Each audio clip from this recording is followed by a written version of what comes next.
Tudo bem, pessoal? Bem-vindos a mais um vídeo explicativo. Eu sou Marcelo, sou médico cirurgião e urologista e o que a gente vai falar no dia de hoje é basicamente sobre aquelas famosas pedras nos rins, tá? Quando a gente fala pedra no rim, eu queria já explicar desde cedo que não necessariamente ela fica só no órgão, que é o rim que fica lá em cima, né? Na verdade, quando a gente fala a doença pedra nos rins, as pedras elas podem estar distribuídas, né, anatomicamente, né? Quando eu falo anatomicamente na verdade a localização delas, desde os rins lá em cima, né, até os canais da urina, né? E quando eu falo canais, é o canal que liga, né, o tubo que liga o rim à bexiga, que a gente chama na medicina de ureter, né? Então elas podem estar nesse canal também. Também elas podem estar na bexiga, né? Uma pedra que às vezes é formada já na bexiga, não necessariamente teve a formação no rim, né? Ou no canal final também, na uretra, que é um pouco mais raro, né?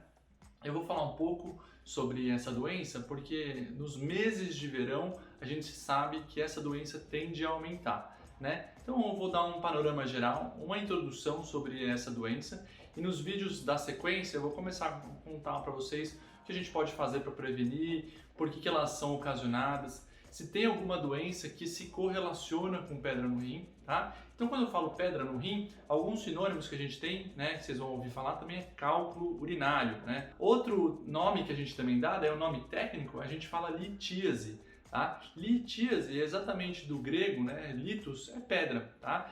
Então por que a gente fala que as pedras nos rins, por que elas têm esse nome, né? Essa é uma coisa formada dentro do nosso corpo.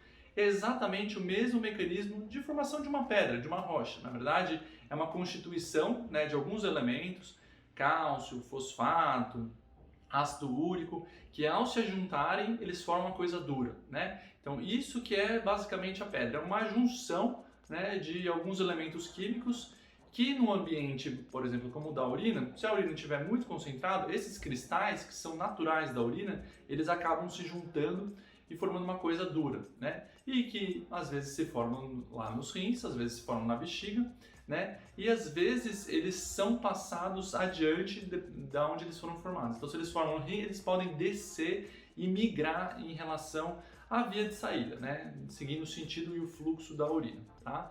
Então basicamente o que eu quero que vocês pensem é que a pedra no rim, né? O cálculo renal ou a litíase, né? É basicamente formada pelo mesmo princípio da água do mar, né? Eu gosto de falar muito para o paciente nisso, para o paciente entender por quê. Porque a água do mar também, por mais que seja líquido e você veja o líquido, a gente sabe que ela tem alguns constituintes, né, salgados ali dentro, né? Tem o cloreto de sódio, tem algumas outras substâncias que quando ela seca, você inclusive consegue sentir na sua pele aqueles cristais, né? Então basicamente, e é daí que vem, por exemplo, a extração do sal, né? Quando você seca a água do mar, você tem o cloreto de sódio, né?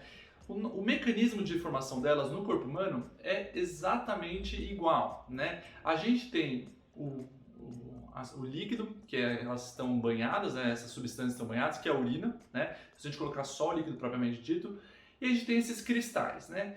Eles vivem em um regime harmônico, de equilíbrio, né? Quando a urina é produzida, a tendência é que eles não se juntem, porque tem bastante volume, eles têm uma quantidade que o corpo humano faz que não se junte, e tem mecanismos também, outras substâncias, que favorecem elas não se juntarem. Agora, quando eu estou falando da formação da pedra, alguma coisa está fora desse equilíbrio, né? Do equilíbrio fisiológico, da fisiologia da formação da pedra. E pode ser várias coisas. Ou a quantidade de líquido é menor, né? E daí isso faz muito sentido, né? Você reduz a quantidade do soluto, né? Na verdade, do solvente, né? E você, ao reduzir a quantidade do líquido, torna mais concentrado. Por mais que eu tenha a quantidade fixa de cristais, eles ficam mais concentrados. Então, ou reduz a quantidade de líquido, e como que reduz a quantidade de líquido da urina? Por alguma doença médica, né? Que a gente tem que o rim está parando de filtrar, né? Mas principalmente, né, por hábito de não beber água, né, de uma ingesta insuficiente de água que a gente faz ao longo do dia, ou seja, beber pouca água, né? E por que eu falo que beber pouca água é muito culpado na formação das pedras? Justamente porque a gente reduz, quando a gente bebe pouca água, a gente reduz a filtração do rim, e com isso a gente diminui a quantidade de urina produzida, e esses cristais, por mais que eles estejam em concentração e eliminação adequada, né, eles acabam se precipitando porque perante uma solução com menor volume, a concentração acaba atingindo um limite e eles se juntam, né? Então, isso é uma das principais causas que na etiologia, na gênese, na origem da formação das pedras nos rins, né? Em contrapartida, se eu tiver um volume normal, imagine que uma pessoa beba água de uma maneira normal, né? A gente também pode ter, na verdade, um aumento na produção e excreção pelo rim, né, pela filtração do rim, de algum cristal específico, de alguma substância específica, né? Então, às vezes, uma pessoa, por característica individual, ela filtra mais cálcio. Tem outras pessoas que, por se alimentarem de comidas mais salgadas, naturalmente vão filtrar mais sódio, né, que é uma coisa que a gente vai comentar de um dos fatores que predispõe à formação de pedra, né? Outras pessoas, por algum motivo específico, tem algum problema lá no rim que acaba deixando passar uma série de coisas, né? Então, ácido úrico para quem é diabético ou tem gota, né? Então, essa combinação de aumento de excreção, mesmo que eu tenha a mesma quantidade de líquido, às vezes faz aquela substância se juntar e formar a rocha, né? Aquela pedra nos rins, né? Que a gente denomina, né, com esse nome, tá? Outro mecanismo também, então já falei, quando a pessoa tem uma chance de diminuir a quantidade de líquido e com isso ficar mais concentrado. Ou a segunda maneira de formar é quando, mesmo que o líquido esteja com a mesma quantidade, aumente a quantidade de excreção de alguma substância, seja por alguma doença, seja por algum hábito de vida alimentar, por exemplo, consumo de muito sódio, que é um característico.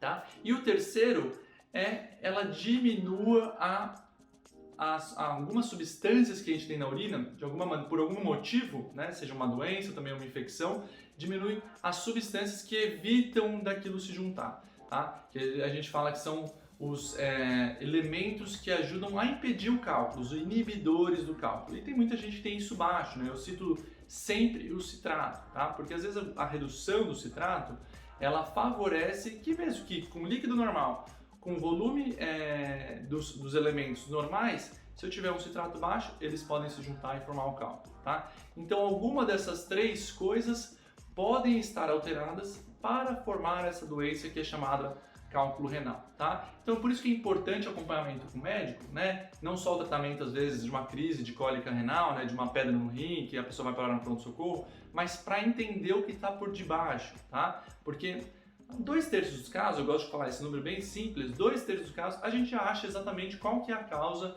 do problema que motivou aquela formação do cálculo renal, tá bom? Então eu acho que é importante o acompanhamento com o urologista justamente para entender o que está acontecendo, não somente tratar a consequência de uma manifestação que às vezes a causa a gente não sabe ainda, tá? Então por isso eu acho importante comentar com vocês, informar, os meses do calor são os meses que a gente se hidrata mais, então a gente tem mais chance de formar pedra nos rins, justamente porque mesmo que a gente beba água adequadamente, se a gente não repuser a água por conta do calor e da transpiração, aquele volume diminui e a tendência é concentrar a urina, né? E lembrar, a urina é como se fosse uma água de mar, né? Tem sais dentro.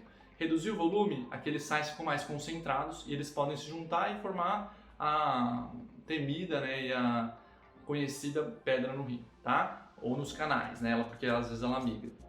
Tá bom? Então espero que vocês tenham gostado desse vídeo. Na verdade é só um vídeo introdutório sobre como as pedras nos rins podem se formar, né? Eu vou explicar um pouquinho mais da composição delas, alguns fatores de risco, mas eu acho importante vocês saberem essas três coisas. Na verdade são coisas até químicas, né? Não precisa nem... A gente volta lá para o ensino médio, quando a gente tem soluto, solvente, concentração, né? E daí a gente acha a resposta para esse problema médico. Que ou a quantidade de líquido, né, que é aquelas substâncias estão imersas, diminui e por isso elas ficam mais concentradas, ou essas substâncias aumentam, né, e elas têm mais chance de se cristalizar e se precipitar formando cálculo, ou alguns elementos que inibem essa junção diminuem significativamente. Então, por mais que tudo tenha normal, líquido e esses elementos, eles juntam mesmo assim, porque as substâncias inibidores elas estão ausentes. Tá bom? Então isso é basicamente uma introdução sobre cálculo renal. Eu vou comentar muito na sequência sobre outras coisas. Espero que vocês tenham gostado. Qualquer dúvida ou sugestão me avisem, né? Esses meses de calor é importantíssimo repor água adequadamente para prevenir isso, principalmente para quem já teve uma vez pedra nos rins. Porque a gente sabe que 50% das pessoas, ou seja, metade, tem o outro episódio se não fizer as medidas preventivas.